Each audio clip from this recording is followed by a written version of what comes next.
Hi, welcome to a new colouring video. This is a bit of a cobbled together effort. My normal video editing um, software wouldn't allow me to, well, it just won't work, so I've implemented a different solution. So, what can you see?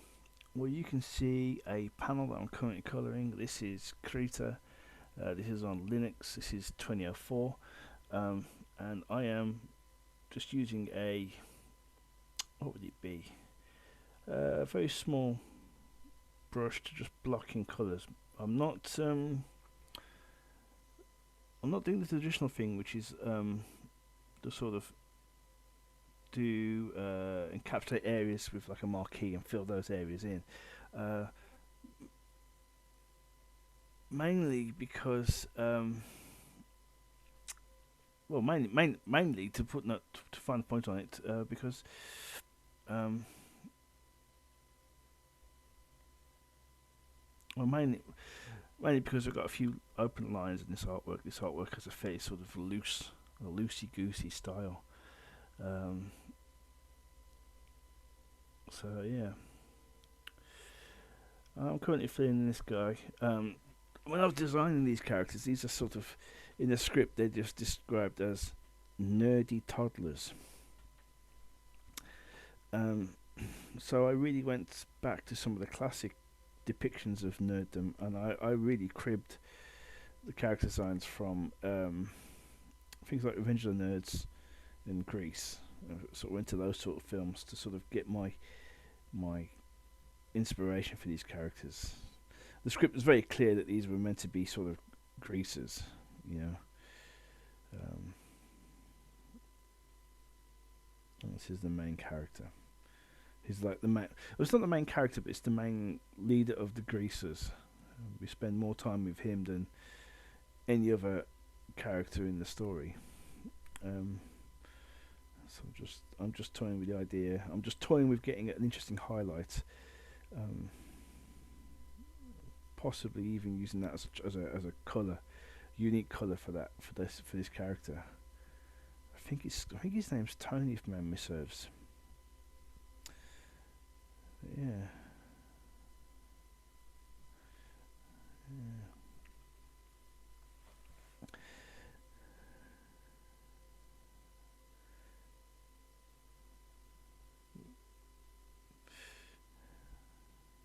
Zooming out there, just having a quick look, see what's going on. These two guys are facing off, and then suddenly the massive explosion happens. So I'm just going to, yeah, let's do a bit of colouring on this explosion. When I designed it, I was thinking of like the big explosion at the start of Akira, and anime and manga are really good at sort of doing these massive explosion type events. So it was designed to be almost a black and white image. Um, so here I want to keep the center sort of fairly white. So I'm creating effectively a fake gradient here, just so I can um, get a feel of some color and some excitement.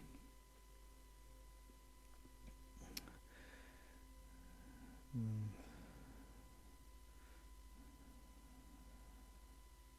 Just fill in these white areas here. There's one here.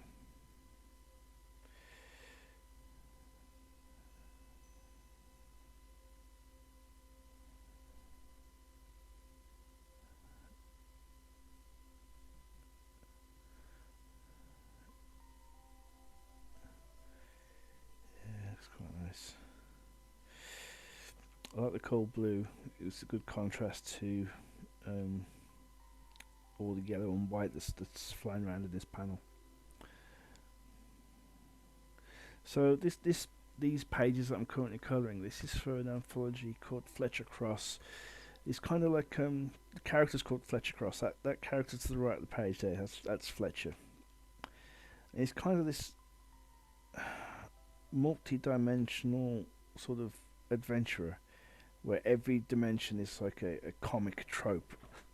So we've got like uh, human or heroes as toddlers, and it's kind of it's been done in like Golden Age Batman.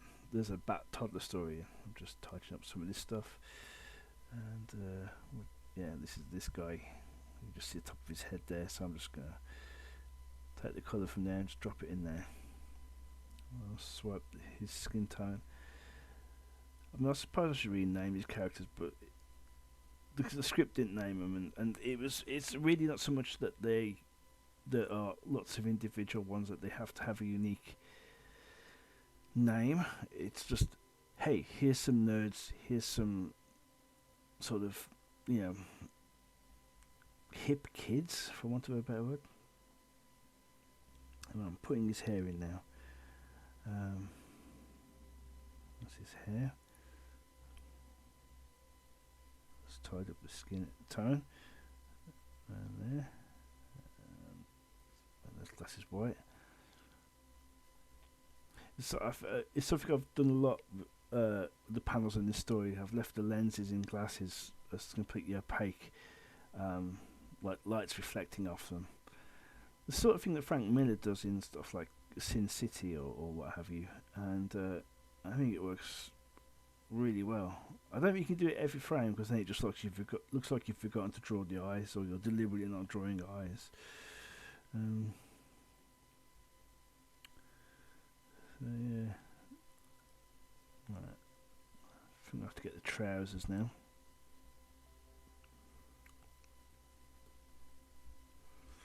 Yeah. Just literally just blocking these colours in. This project, I'm not sort of going crazy in terms of like blocking colours in. This project, I'm kind of lazy.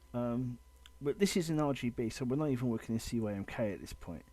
The plan is I'll convert everything over to CYMK right towards the end, and I'll tweak values and adjust levels at that point, just because it's going to be a little bit easier for me. So this is the chair. This is like the device that Fletcher uses to travel across realities. And just plug that in now.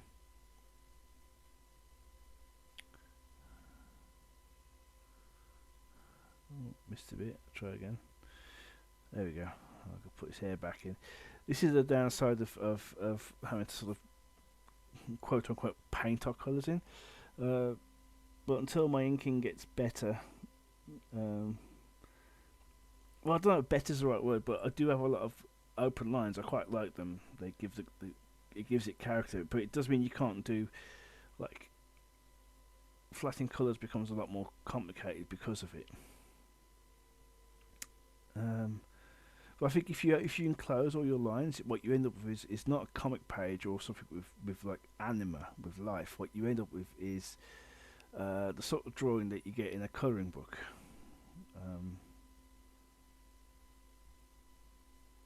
So I'm not sure I could really sort of go for that.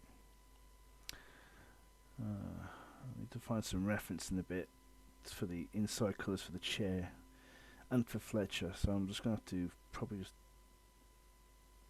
pause this for a second soon.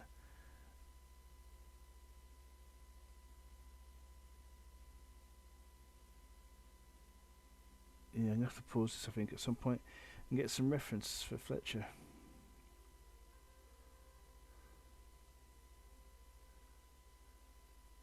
Oh, there's the pencils. Look at the pencils, because it also allows me to work out where the captions are going.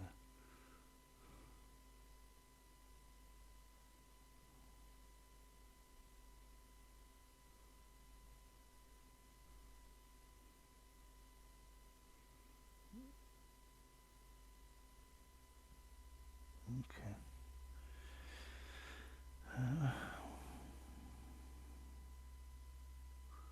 Oh yeah, I'm just blocking in the colour for the actual armchair bit, the exterior shell.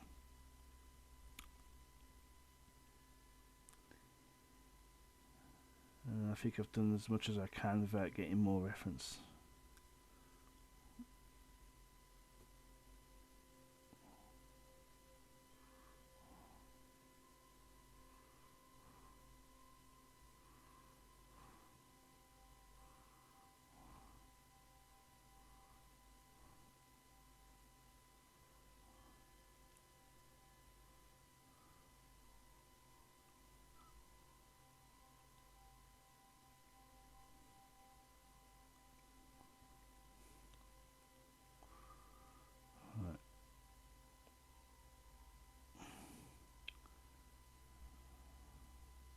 Let's find some reference. Alright, we're back and we found some reference, and yeah, this is some concept art that another member of the group had done. I like it, but this skin tone is a bit too yellow. I want to warm it up a little bit, so I've sort of gone a bit more peachy with it. I'm more interested in sort of getting something that looks like it. The original skin tone, it's too yellow. It looks kind of jaundiced. It's not. It doesn't work for me. But all the other colours absolutely do. So I'm just swiping those colours right now. This layout, that, and his jacket, and his hair. And I'm literally just dropping a few lines here and there just to help me remember where colours are. So let's get in on this. Let's get nice and deep, and let's start putting this in. Yeah, looks nice. Let's get the flesh tones in, the hands and the face. Yeah.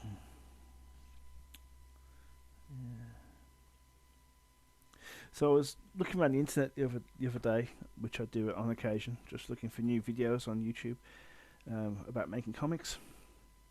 I stumbled across it looks like it's a brand new channel. It's called DDc Comics, and here's a link to them. They're a small channel. They've got like probably less than 50 subscribers at this point. That won't be the same forever, so if you got 5 seconds, I advise you to get in on the ground floor and be an early adopter, an early adapter of that channel. They do an awful lot of work with mini comics, which is something I dig. I'm well on the record of having done a lot of mini comics over the last year or two, and I'm serious. I actually forwarded the channel to Frank Salazar and I said, Frank, check out these guys. They're doing mini comics. You're doing mini comics. You know, let's see what we can do. Speaking of Frank, Frank has been proofreading Space Crash issue 2 for me, which has been great. He's a consummate professional. He's done a bang up job. So thanks again to Frank for that one. It can't be easy trying to decipher my daubs. So yeah, that's the Space Crash 2. The print files came in. The prints came in earlier this week. Some of the other stuff that I was waiting for on started to come in as well. So we're looking at launching issue 2 on Wednesday. That'll be the 16th of June. It's a new comic book day, so that's always good. And yeah, I'm very excited. I'm also putting together a podcast, an accompanying podcast for Space Crash. It's essentially a commentary channel. So there's a lot of interesting behind the scenes stuff, especially with issue 1. I won't do issue 2 just yet. I want issue 2 to have a chance to breathe, you know. I want it to be out there and do some, get some people interested, and then later on people can listen to it. I'm sort of inspired by Inside Number 9, which, if you guys are unfamiliar with, it's an anthology program written by two guys, Reese Shearsmith and Steve Pemberton, and every week the story happens in a place signified by the number 9. It could be a hotel room, a house, it could be a lockup or garage, it could be anything. And the stories are, again, could be anything. They've had a new season just come out, 6 new stories, and we've had comedy dell'arte crime heists, we've had demonic possessions and high court judges, we've had, what have we had? A creepy story about the relationship between the writer and the fan. We've got an extra waiting in the caravan green room on set. Thinks he's solved a 20-year-old missing child case. All sorts of things. And every episode is different, and some stories are funny, some are tragic, some are creepy, some are just horror struck, and they're great. Every episode. I mean, one of my favourite ones is A Quiet Night In, which is a half-hour story where there is hardly any dialogue. I think the last dialogue is spoken by a character just before the credits go. So for half an hour, we get a complete story with no dialogue. I mean, this is the sort of thing that Space Crash borrows heavily from. This idea of telling a story without having to have dialogue. Space Crash, if you didn't know, is a silent comic. There's no actual dialogue. There's no like words in dialogue balloons. So it's been something. So you guys might be sort of raising a quizzical eyebrow when I said that Frank Salazar spent some time sort of proofreading Space Crash issue 2. Well, really, it's more a case of, does it make sense? Does the story make sense? Are the pages in the right order? We haven't got anything upside down. It's really simple stuff. I mean, in effect, I would use the term idiot checking, idiot proofing, just to make sure I ain't done something stupid. And yeah, one of the big pluses about writing Space Crash or writing for Space Crash is it's a very quick writing process. It's a very quick drawing process. But I do find that I'm double checking myself more and more because I don't want to make a mistake. You make a mistake with the pencils and the inking, it's really going to stand out. So I think people are more forgiving of like, a typo, right? I suspect people are. I mean, what do you think? Does a typo really detract from your reading experience? Slap a comment below if it does, or if it doesn't. It's been a strange week or 10 days, let's say. I've had work in 2 different crowd-funded projects, both basically start at the same time. Both of them are fairy tale related, strangely enough. So on Kickstarter, we've got Not Fair Tales, which are sort of simple fairy tales that have got slightly twisty endings. I did some lettering on a Hansel and Gretel story for that. Over on Indiegogo, as part of CG Comics, CG Bargain Bin, they've got a Indiegogo out for Twisted Fairy Tales, and I did a 3-page story for that one. Oh, quite about over a year ago now. I did that. I did it in September. Oh no, it wasn't over a year ago. I did it in September last year. It was a 3-page story for Jacobus Gotex. I've mentioned it before, and it seems like from that one 3-page story, the rest of his anthology has sort of fallen into place, as it were. And both of those are doing really well. So I'm very happy for both those teams, both the teams that have got some of my work somewhere. Oh yeah, here we are doing the sky. I'm doing this, painting the sky like a 3-year-old paints the sky, blue band across the top of the page, green band across the bottom of the page, and a massive house with a huge flower.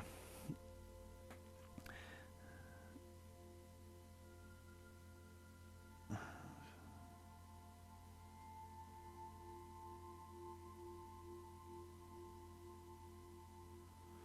just painting some white clouds in here.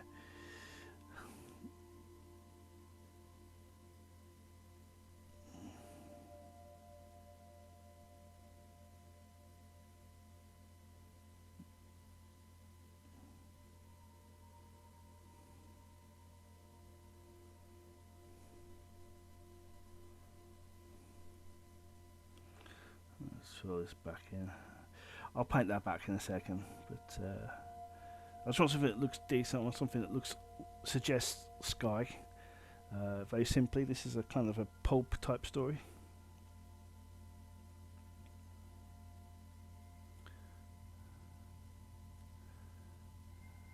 I'll just tidy this up a little bit.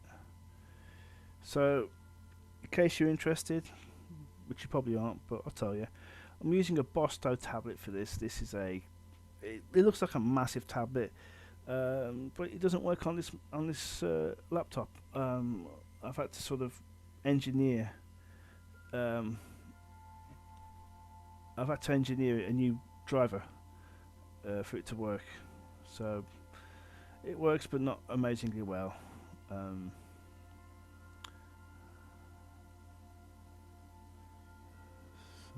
Yeah, just filling this in there. Sort of bushes in the background, and I'll probably just tilt it up a little bit, make sure we're not going too much over the lines. Fairly laid back about this because not all colours were properly registered on sort of pulp books anyway. I mean, the whole point there was supposed to be cheaply printed, right?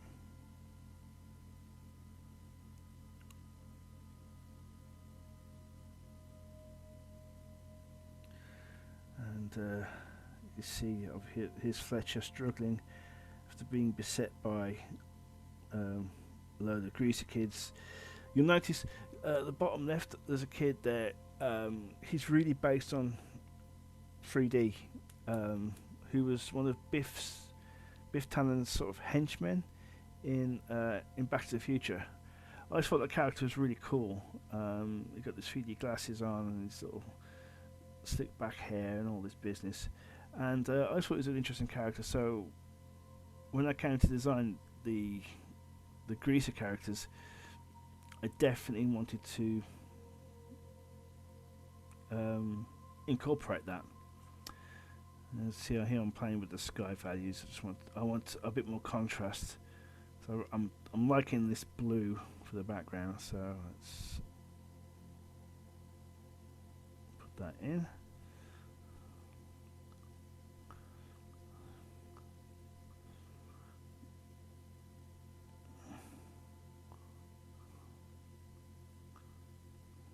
Just rough the fingers in and get that leg in, and then the chest.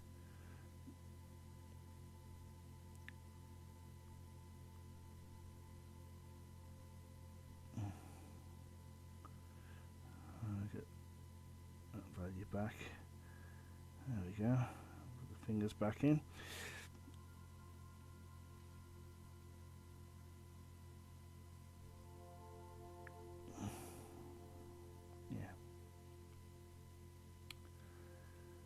So yeah, this project has to be finished by the end of the month. It's a 10-page story, so this is from page 2.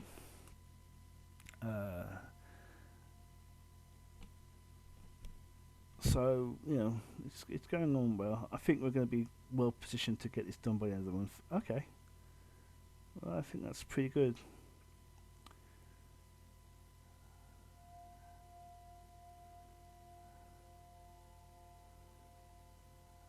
I quite like that. Right. Let's put the sky background in here. We'll slap this onto another layer because why not?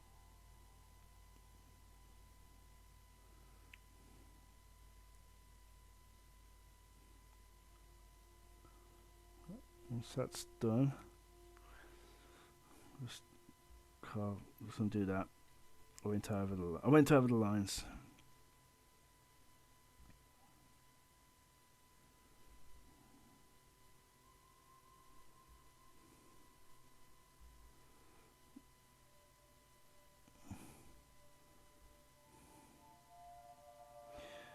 Yeah, this Bosto tablet, I've had it for about a year.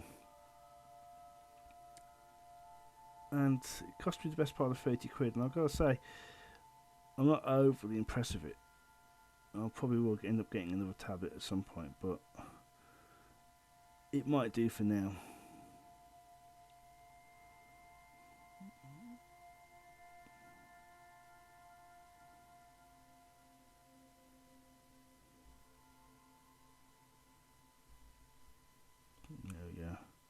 Get the sky in.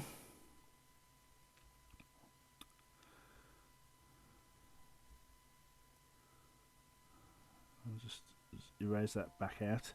So yeah, this isn't a layer above, so it's not too difficult to sort of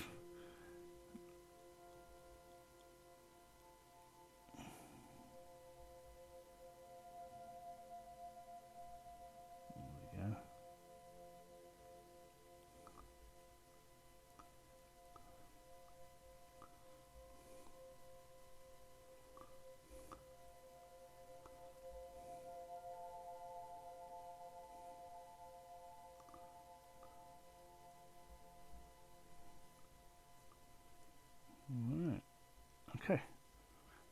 Zoom out. Alright, that's not too bad.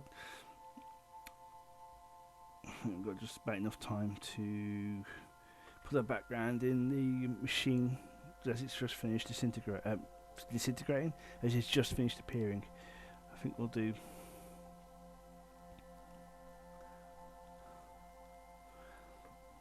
something with like opacity, look like it's a mist, as before. So a layer above our colours, put a bit of a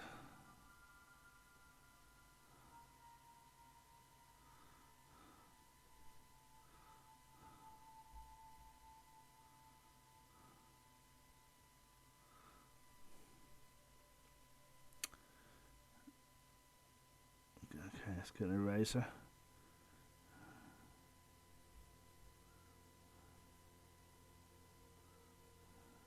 Oops. There we go. Right. And we're just erasing this back down now so that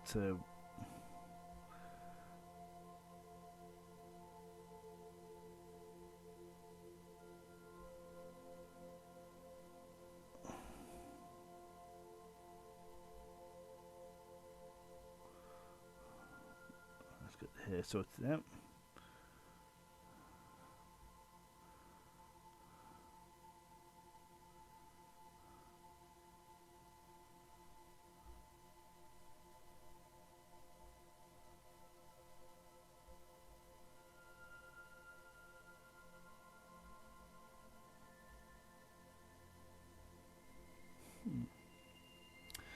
Yep, I'll just fill that in. Just erase this last bit now.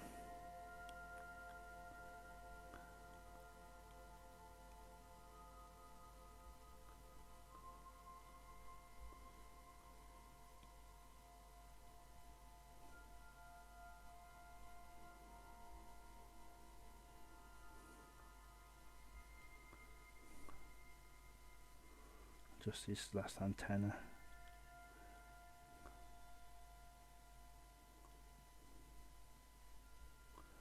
Alright, let's have a look at it. Oh yeah, that's just, yeah.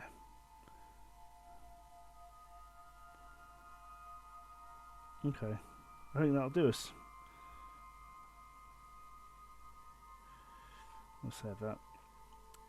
Right, well, I think that'll do us for now. Thanks for watching. It's been a long video. Not sure what the next video is going to be, but take care, and we'll see you soon. Alright, bye now.